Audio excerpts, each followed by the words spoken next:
Agora nós vamos falar sobre esse projeto bárbaro que chama a atenção de Cuiabá quando qualquer pessoa passa aqui pela Avenida do CPA, que é a Escola dos Servidores do Tribunal de Justiça. E também... É a Escola da Magistratura também, hoje é. Como é que foi fazer esse projeto aqui? Sarita, foi mais um projeto assim, que eu fiz com muito carinho, né? Fiz com muito carinho, muita dedicação, muita vontade daquilo acontecer da melhor forma possível, né? Então, como eu estava dizendo, a minha preocupação sempre é de produzir uma arquitetura preocupado com o ser humano, né? Preocupado com quem vai usar aquele espaço, quem vai viver ali, né? Eu sempre costumo dizer que a arquitetura é a arte de criar cenários, lugares para as pessoas serem felizes, né? Então a finalidade é essa. Então a responsabilidade nossa é essa, né, do arquiteto, né? De fazer interferir na natureza, né? Criando um lugar legal, um lugar agradável, um lugar onde na medida do possível, onde as pessoas se emocionem, né? Eu sempre procuro pensar assim, eu acho que viver é se emocionar, né? Então assim, a arquitetura como linguagem, como poesia que como arte que ela traz uma ideia, né? Assim como se falar por si própria, né? Exatamente, como a literatura, como a escultura, como a pintura tem a arquitetura, né? Então ela traz uma ideia. E qual que é essa ideia que a gente quer passar, né? Qual que é o toque que a gente quer dar para compartilhar com as pessoas, né? Então a preocupação é sempre de contextualizar o prédio, a edificação na região que ela está. A arquitetura tem esse compromisso de ser harmônica, né? Aqui em Cuiabá, por exemplo, Mato Grosso, a gente tem um clima, o Brasil de uma maneira geral, a gente tem um clima muito quente, né? Então a contextualização que a gente procura ter fazendo um prédio que consuma menos energia, né? Um prédio que seja visualmente agradável, um prédio que seja plasticamente integrado com aquele jardim, com a parte da cidade que ela está inserida, aquele terreno, aquele sítio, né? Aquele lugar. A estética dela, o visual, se vai remeter uma tecnologia, né, de alta tecnologia, coisas que a gente quer para a vida da gente, né? E principalmente a harmonia que a gente quer para a vida da gente, né? A gente vê que hoje em dia os grandes centros urbanos no Brasil e no mundo estão com problemas de trânsito, estão em colapso, né, de trânsito, de violência, competitividade no mercado do trabalho. Isso tudo antes da crise mundial, né? E agora mais ainda. Então, todo esse estresse, toda essa falta, essa desarmonia, a gente procura, a gente tem mais a responsabilidade ainda de proporcionar esse cenário, essa arquitetura que volte a ser um refúgio, né? Para o bem-estar, para a satisfação de todo mundo. E aqui você conseguiu fazer tudo isso, né, Paulo? Porque ficou uma coisa muito harmônica, ficou um ambiente... Gente, é só vocês estando aqui para poder sentir como isso aqui é gostoso. Acho que durante o dia, esse horário mais no entardecer, como é que você conseguiu toda essa inspiração? Então, Sarita, obrigado pelos elogios aqui ao lugar, né, à arquitetura, ao prédio. Eu procurei fazendo esse tipo de preocupação, esse tipo de questionamento, né? Priorizar a ventilação natural, priorizar a iluminação natural. Ele é muito aberto, né, Paulo? Tem um artifício muito legal que é uma cobertura móvel, voltada para o sol da manhã. O sol da tarde se põe para trás do prédio, né? Então essa cobertura móvel ela abre por controle remoto e proporciona a exaustão espontânea do ar quente. Então é como um efeito chaminé, né?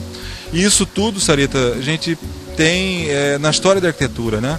Por exemplo, o uso do chafariz, né? Que a gente herdou do Mouro, né? Que passou na Península Ibérica, ali para o português. O português nos colonizou e nos trouxe esse artifício interessante, aberto, que a gente deve aplicar no nosso clima, né? Mato Grosso é muito, segundo semestre principalmente, muito quente, né? Muito seco, quente. Então a presença da água, fartura, é vida, é positividade, é renovação, é mudança, né? Só coisa legal, só coisa positiva, né? Então o uso do chafariz, o jardim para dentro da obra, para dentro da arquitetura. Né? É gozado que você falou a estrutura maravilhosa, né? Porque o que prevalece na obra, nessa obra, justamente a estrutura dela, né? Que assim, é uma cobertura, na verdade, é como se fosse um guarda-sol, né? Eu fiz analogia com uma árvore, né? Que abriga, dá sombra, dá frutos, né? De bem-estar e tudo. A metáfora aqui foi como uma árvore, como uma grande mangueira cuiabana, né? Proporciona esse tipo de bem-estar, essa ventilação natural, iluminação natural, né? E os jardins, né, Sarita, contribui também para esse bem-estar, essa reconexão que a gente procura sempre né, com o homem e a natureza, né? E na parte oeste, na fachada oeste do prédio, a cobertura ela é bem generosa, né? Também, e abriga um grande jardim. Então todas as salas de aula são voltadas para essa espécie de jardim de inverno, entre aspas, né? Que proporciona sombra, né, para a sala de aula, para o prédio todo, né, especificamente para as salas de aula, proporciona um menor consumo de energia artificial, energia elétrica, né, e proporciona ventilação e iluminação natural, né, essa grande cobertura, esse grande espaço. Então a preocupação foi essa, de fazer isso tudo acontecer, que não é uma invenção minha, nem nossa, contemporânea, né, que eu estava comentando com você, que faz parte da história da arquitetura, essa preocupação com o meio que ela está inserida, né? O árabe dá aula disso, o Bororo aqui em Mato Grosso dá aula disso, o esquimó com o iglu dele dá aula disso, né? Então essa preocupação com o contexto é histórica, né? Então, e hoje a gente desenha uma arquitetura contemporânea, né? Futurista, com alta tecnologia, vencendo grandes vãos, né? Com estrutura metálica, com uma plástica, um design, um desenho para o nosso tempo e de repente, pretensiosamente falando, para frente dele, né? E com o intuito de fazer isso fundamentalmente com bem-estar.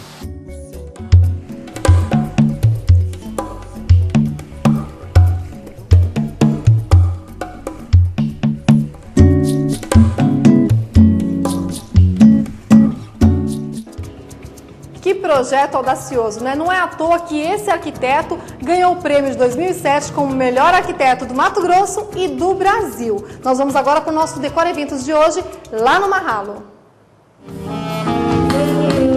Bem, no Dia Nacional da Arte, o Marralo trouxe algo de bastante interessante para você. Como é que funcionou esse trabalho entre dois artistas renomados aqui no mercado de Cuiabá? Um deles ela não pode falar, que eu posso falar e assinar embaixo, que é a Ariane Maluf, a nossa chefe de cozinha aqui do Marralo, né? E o outro é o Vitor Hugo. Como é que foi essa parceria, Ariane?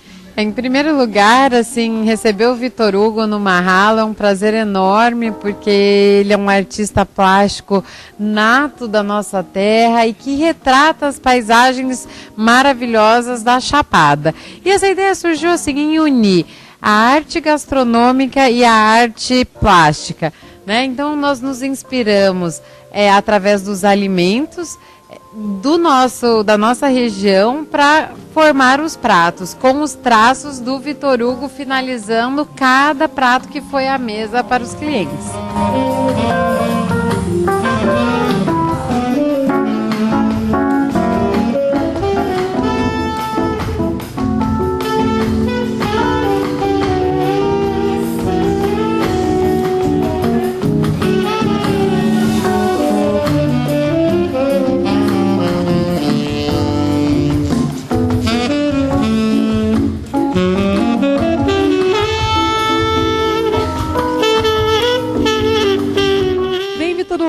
Tudo bem. É um prazer no Decor House ter você aqui junto com a gente, mostrando essa mostra de decoração maravilhosa, com tanto talento, com tanta criatividade e inovação que você está expondo aqui a partir de hoje. Exatamente. Eu acho que as duas artes, né, se encontraram, né? Literalmente a arte da gastronomia, né, e as artes plásticas. Eu acho assim que esse casamento foi muito bom. Eu acho assim que o artista tem que inovar, né? E eu sempre falo o seguinte, que a gastronomia alimenta o corpo, né? E a arte alimenta a alma.